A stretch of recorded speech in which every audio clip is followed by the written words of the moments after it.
আসসালামু আলাইকুম। আশা করি আপনারা সকলে ভালো আছেন। আমি আল্লাহর রহমতে এবং আপনাদের সকলের দোয়ায় অনেক ভালো আছি। আজকে আমি ক্লাস 6-এর গণিতের বীজগাণিতিক রাশির চতুর্থ অধ্যায়ের একটা মোস্ট ইম্পর্টেন্ট সৃজনশীল নিয়ে আলোচনা করব এবং এই সৃজনশীলটা আপনাদের জন্য খুব গুরুত্বপূর্ণ এবং সামনে বার্ষিক পরীক্ষার জন্য অবশ্যই এই সৃজনশীল অর্থাৎ এ টাইপের সৃজনশীল পড়ার প্রবল সম্ভাবনা। 4x এর তিনটাই এবিসি সমান তিনটা উদ্দীপক দিয়েছে এবং উদ্দীপক থেকে আমার কয়ে প্রশ্ন কি করেছে, কয়ে প্রশ্ন কিভাবে থাকছে, কয়ে দেখা যাচ্ছে x সমান 2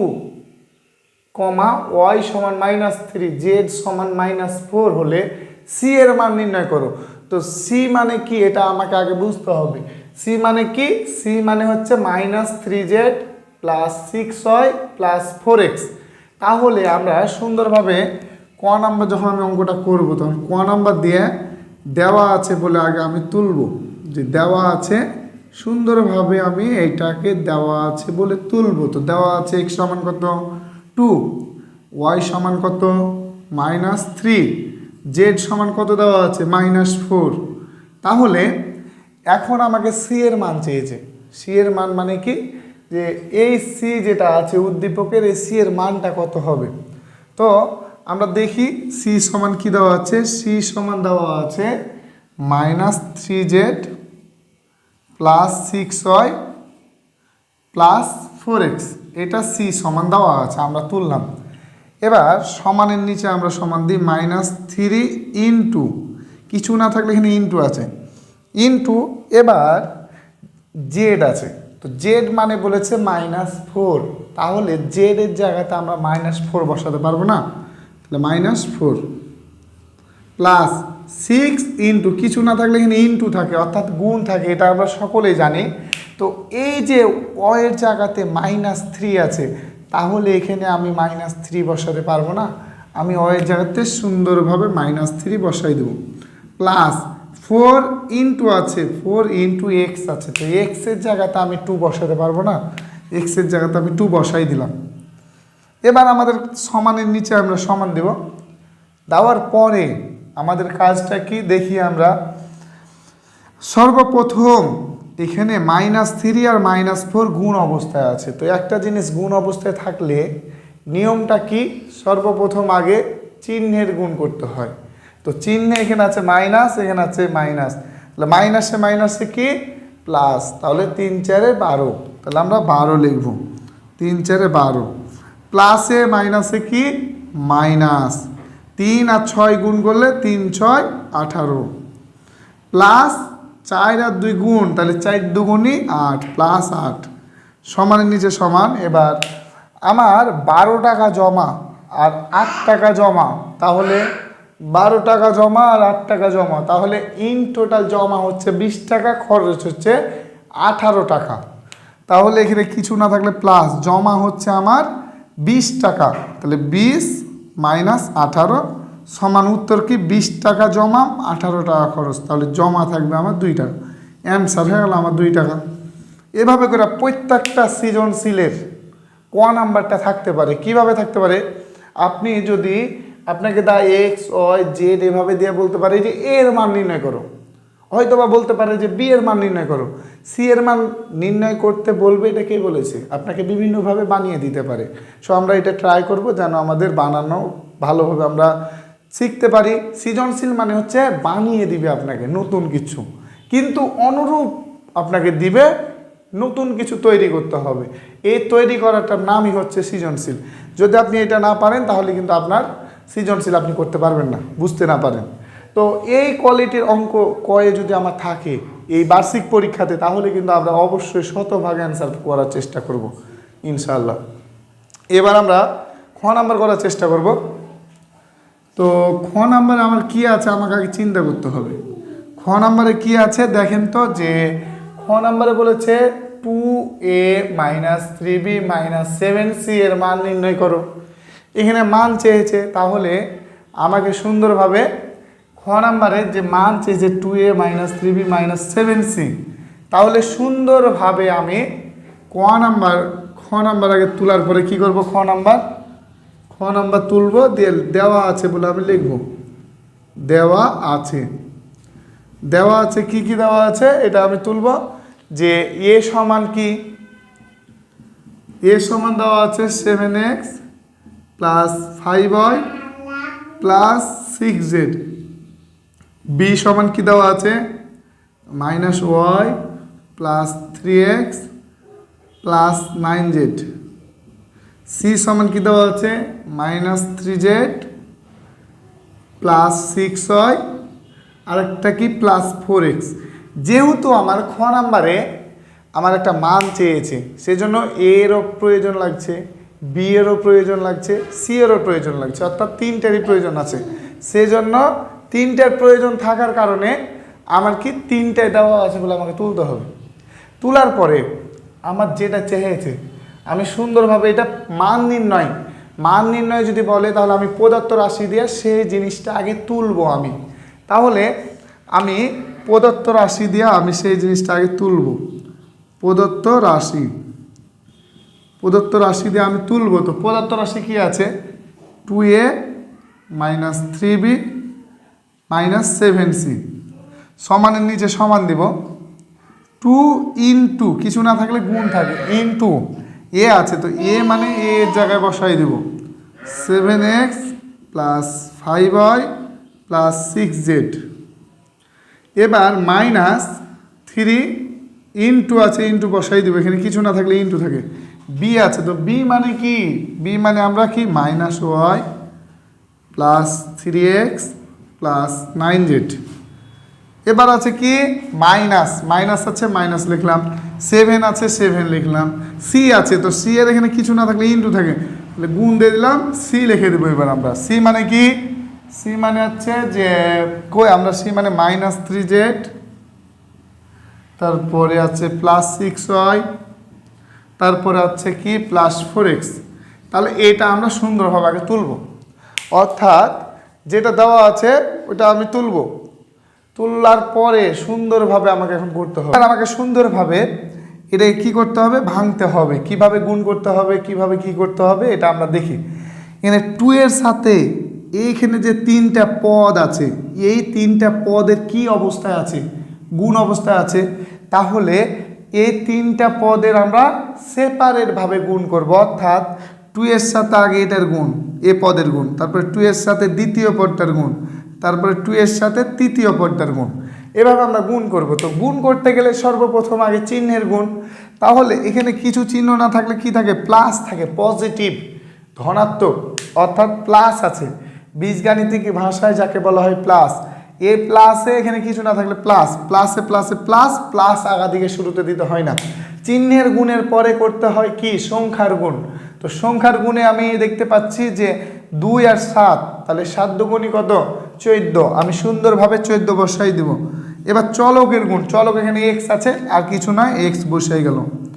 এবার ঠিক এই +2 এর সাথে 5y গুণ, আমি যেভাবে চিহ্নটা দেখাইছি, তাহলে প্লাসে প্লাসে যেহেতু প্লাস, প্লাস বসাই দিব।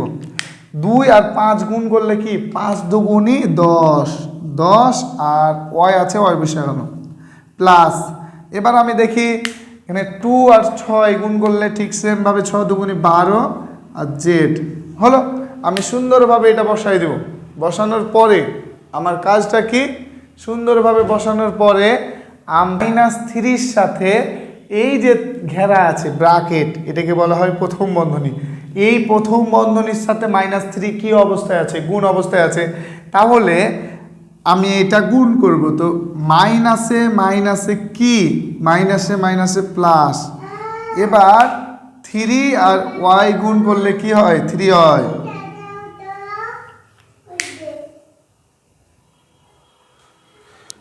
চললাম, আর জ্বালাবেন না, হ্যাঁ চুপ করে রাখবেন, হ্যাঁ ভিডিও করছি। হ্যাঁ, মাইনাসে মাইনাসে কি হয়, প্লাস হয়, +3 হয়। আমি লিখলাম মাইনাসে প্লাসে কি হয়, ঠিক এটার সাথে এটা মাইনাসে প্লাসে -3 আর 3 এখানে আছে, তাহলে 3 3 9 x। সেমভাবে গুণ, মাইনাসে প্লাসে মাইনাস, এবার 3 আর 9 গুণ করলে কি হয় 3 নং 27 আর জেড বসে গেল। ঠিক সেমভাবে আমরা এটা গুণ করব, অর্থাৎ কিভাবে গুণ করতে হয়, আগে চিহ্নের গুণ মাইনাসে মাইনাসে মাইনাসে মাইনাসে প্লাস 3 7 21 জেড বসে গেল। এবার এটার সাথে এ পদের গুণ করি, মাইনাসে প্লাসে মাইনাস 3 6 7 42 আর কি ওয়াই আছে ওয়াই বসে গেল মাইনাসে। এবার এটার সাথে এটা করি মাইনাসে প্লাসে মাইনাস 7 4 7 28 28 এক্স আমার বসে গেল। এবার সুন্দরভাবে আমাকে কি করতে হবে, এবার সুন্দরভাবে আমাকে জমা খরচ করতে হবে, অর্থাৎ সদৃশ পদের যোগ বিয়োগ হয় এটা আমাদের মাথায় রাখতে হবে, এবং সদৃশ পদ কোথায় কিভাবে আছে এটা আমাকে চিনতে হবে। তো আমরা এখানে একটু খেয়াল করি যে এই জায়গাটাতে এখানে 14x এক্স জমা, কিছু না থাকলে এখানে প্লাস থাকে, 14টা এক্স জমা, আর এই জায়গাটাতে 9টা এক্স খরচ। 14x আমার হাতে আছে জমা, আর 9টা হয়ে গেল খরচ, তাহলে থাকবে কয়টা বেঁচে থাকবে, তাহলে এখানে 14 আর 9টা খরচ হয়ে গেল, তাহলে 5টা এক্স আমার হাতে আছে, 5টা এক্স জমা আছে, 5টা এক্স জমা আছে, 5টা এক্স জমা আছে, আর 28টা এক্স খরচ হয়ে গেছে। তাহলে খরচ থাকবে কত, 5টা জমা আছে, এখন 28টা এক্স আমার কি হয়ে গেছে, খরচ হয়ে গেছে। তাহলে আমি ঘাটতিতে থাকবো, অবশ্যই ঋণের মধ্যে থাকবো। তো ঋণের মধ্যে কত থাকবো, 28, আমার জমা ছিল 5x আর এখানে আছে খরচ হয়ে গেছে 28x, তাহলে আমার কত আমি ঘাটতিতে থাকবো, আমাকে তো এখন 5x বাদ দিয়ে দিতে হবে 28x থেকে, তাহলে মাইনাস 28x যোগ 5x, তাহলে কি হবে, তাহলে মাইনাস মাইনাস তাহলে আমার 23x, সুন্দরভাবে 23x বসাই দেবো। এবার আমরা 10 হয় জমা, 10 হয় জমা, এখানে 3 হয় জমা, প্লাস মানে জমা, তাহলে 10টা হয় 13টা হয় জমা, 10টা 3টে 13টা হয় জমা, 13টা হয় জমা, এবং খরচ হচ্ছে আমার কত 42 হয়, তাহলে 42 ওইটা হচ্ছে খরচ আর 13টা জমা, তাহলে কয়টা থাকবে, তাহলে এই জমা থেকে 13 বাদ দিয়ে দিতে হবে এখান থেকে, এখান থেকে যদি আমি 13 বাদ দিই তাহলে কত থাকবে মাইনাস 29 ওয়াই। এবার সুন্দরভাবে জেড, 12টা জেড জমা, 12 জেড জমা, আর 27 জেড খরচ, জমা 12টা, খরচ হয়ে গেছে কত 27, 27টা খরচ আর 12টা জমা, তাহলে আমার থাকবে কয়টা, থাকবে কয়টা 15টা, তাহলে 15টা খরচ আমার বাইচা আছে, খরচ 15টা, এবার খরচ 15টা যোগ হচ্ছে 21 জেড, তাহলে 15টা হচ্ছে খরচ আর জমা হচ্ছে 21, তাহলে 15 জমা, খরচ 15 আর জমা হচ্ছে 21, তাহলে 15 খরচটাকে আমি বাদ দিয়ে দিলাম, তাহলে আমার হাতে জমা থাকবে কত, 15 বাদ দিয়ে দিলাম, তাহলে 6 থাকবে, জমার জন্য প্লাস 6z, তাহলে এটাই হলো আমার অ্যান্সার। এভাবে করে আমাকে মান নির্ণয় শিখতে হবে, এবং প্রত্যেকটা অঙ্কের মান নির্ণয় কিন্তু আপনারা বানিয়ে দিতে পারে, বিভিন্নভাবে বানিয়ে দিতে পারে, আপনাদের বইয়ে বা গাইডে দেখতে পাবেন বিভিন্নভাবে বানিয়ে দিতে পারে, কিন্তু অ্যাকচুয়ালি এই টাইপের সৃজনশীল বার্ষিক পরীক্ষাতে থাকবে, এবং ইনশাল্লাহ আপনারা আশাবাদী এই টাইপের সৃজনশীল আমাদের থাকবে, কিন্তু এর আগে আমাদের শিখতে হবে গুণ করা শিখতে হবে। তো আপনাদের কমেন্ট বক্সে জানান যে এটার সাথে এটা গুণ করলে কি হয়, এটার সাথে এটা গুণ করলে কি হবে, আপনারা কমেন্ট বক্সে আমাকে জানাবেন, অ্যান্সার দিবেন কমেন্ট বক্সে। এবার এটার সাথে এটা গুণ করলে কি হবে, -10 -x -y -z, এটার সাথে এটা গুণ করলে কি হবে কমেন্ট বক্সে জানাবেন আপনারা। এবার আমাকে এটা জানাবেন একটা, যে কমেন্ট বক্সে জানাবেন অবশ্যই -5 -3y +2y -2z, এটার সাথে এটা গুণ করলে কি হবে, অর্থাৎ এই তিনটা আপনারা আমাকে কমেন্ট বক্সে জানাবেন এটার অ্যান্সার কি হবে, অবশ্যই জানাবেন ইনশাল্লাহ। অ্যান্ড এই ধরনের আমাদের গুণগুলা কি করতে হবে, আমাদের জানা থাকতে হবে, এই গুণগুলো আমরা যদি জানি তাহলে আমাদের পরীক্ষাতে সবগুলো আমরা পারবো এবং আমাদের জন্য খুব ইজি হয়ে যাবে। সো আমাদের এই গুণগুলো আমার মাস্ট ইম্পর্টেন্ট। এবার আমাকে দেখতে হবে কি বলেছে, গ নাম্বারে কি বলেছে আমরা একটু খেয়াল করি।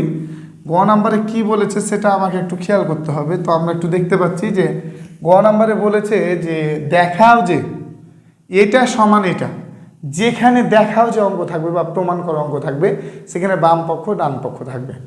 তো বাম পক্ষ আর ডান পক্ষ যদি থাকে তো আমাকে বাম পক্ষ সমান ডান পক্ষ দেখাতে হবে, অর্থাৎ বাম পক্ষে যে মানটা হবে ডান পক্ষে ঠিক সেই মানটাই হবে। তো আমরা একটু খেয়াল করি এখানে যে গ নম্বরে কি বলছে যে দেখাও যে a plus B plus C, অর্থাৎ যে a plus B plus C আছে এটাকে আমাকে দেওয়া আছে বলে তুলতে হবে। তাহলে আমরা সুন্দরভাবে দেওয়া আছে বলে তুলি। দেওয়া আছে এ মানে কি, এ মানে দেওয়া আছে 7x plus 5y plus 6z। B মানে কি, বি মানে -y plus 3x plus 9z। C মানে কি, সি মানে -3z plus 6y plus 4x। এই তিনটা আমাকে আগে তুলতে হবে। তোলার পরে আমার কাজটা কি, দেখাও যে এত সমান এত। তো দেখাও যে অথবা প্রমাণ করো যে এই অঙ্কটাতে আপনার বাম পক্ষ ডান পক্ষ থাকবে। তো আমরা বাম পক্ষ দিয়ে আগে তুলব, বাম পক্ষ দিয়ে আগে তুলব। বাম পক্ষ কি আছে দেখেন তো, যে a plus B plus C এটা আছে, এইটাকে আমি সুন্দরভাবে তুললাম। বাম পক্ষের মানটাকে আগে তুলব। কোন অঙ্কগুলাতে তুলব, যেখানে দেখাও যে অথবা প্রমাণ করো যে থাকবে। তোলার পরে আমার এর মান কি, এর মানটা বসিয়ে দেবো। এর মান 7x plus 5y plus 6z বসাই দেব, প্লাস দিব, প্লাস আছে প্লাস দেব। বি মানে কি -y, মাইনাস যেহেতু আছে তাহলে আমি কি করব, এটাকে লিখতে পারি -y plus 3x plus 9z এটা আছে। এবার প্লাস সি আছে, তো সি মানে কি -3z plus 6y plus 4x আমি তুললাম। তোলার পরে সমানের নিচে সমান দিলাম। এবার 7x plus 5y plus 6z। এবার প্লাসে মাইনাসে কি, প্লাসে মাইনাসে -y। এবার প্লাসে কি প্লাস 3x, প্লাসে প্লাস 9z। এবার প্লাসে মাইনাসে কি -3z, প্লাসে তাহলে কি প্লাস 6y, প্লাসে কি প্লাস 4x আমি তুললাম। এবার আমি যোগ বিয়োগ করবো, আর যোগ বিয়োগ হয় তখনই যখন সদৃশ পদ থাকে, একই রকম পদ। এবার সদৃশ পদ কীরকম কেমন, সদৃশ পদ কোনগুলা আপনারা কমেন্ট বক্সে জানাবেন। সদৃশ পদগুলা কেমন কি হয়, সদৃশ পদ কাকে বলে, এটা আপনারা কমেন্ট বক্সে প্রশ্নটা আপনারা জানাবেন অবশ্যই। এবার 7x জমা 3x জমা, তাহলে জমা হচ্ছে 10x জমা আবার 4টা x জমা, তাহলে ইন টোটাল কয়টা 7x জমা 3x জমা, তাহলে 10x জমা আরও জমা, তাহলে 14x জমা। এরপরে y, তাহলে এখানে 5y জমা, এখানে একটা হয় খরচ, কিছু না থাকলে এক থাকে, তাহলে একটা খরচ, তাহলে জমা থাকছে 4টা, আমার হাতে থাকছে 4টা y জমা আছে, 4টা y জমা, এখানে 6টা y জমা, তাহলে 4 আর 6 কত 10 জমার জন্য প্লাস 10 হয়। এবার জেড, এখানে 6টা জেড জমা, 9টা জেড জমা, 6 আর 9 15 জেড, আর এখানে আছে 3টা কি খরচ, তাহলে কি থাকবে -12 জেড। কি মাইনাস কেন, প্লাস 12 জেড, যেহেতু জমা সেজন্য প্লাস, আর 12 জেড থাকছে। আমরা এটাকে সুন্দরভাবে অ্যান্সার লিখে দেবো, আমরা ফুল মার্ক পাবো, আমাদের 1 মার্কও ছুটবে না। তো আমাদের এগুলো শিখতে হবে কিভাবে যোগ বিয়োগ করতে হয়, বীজগাণিতিক রাশির যোগ বিয়োগ গুণ ভাগ, এগুলো আমাকে জানতে হবে। এগুলো জানলে আমি এই সৃজনশীলগুলো পারবো, এবং খুব ইম্পর্টেন্ট একটা সৃজনশীল, যেটা বার্ষিক পরীক্ষাতে অবশ্যই আপনাদের থাকার সম্ভাবনা প্রবল।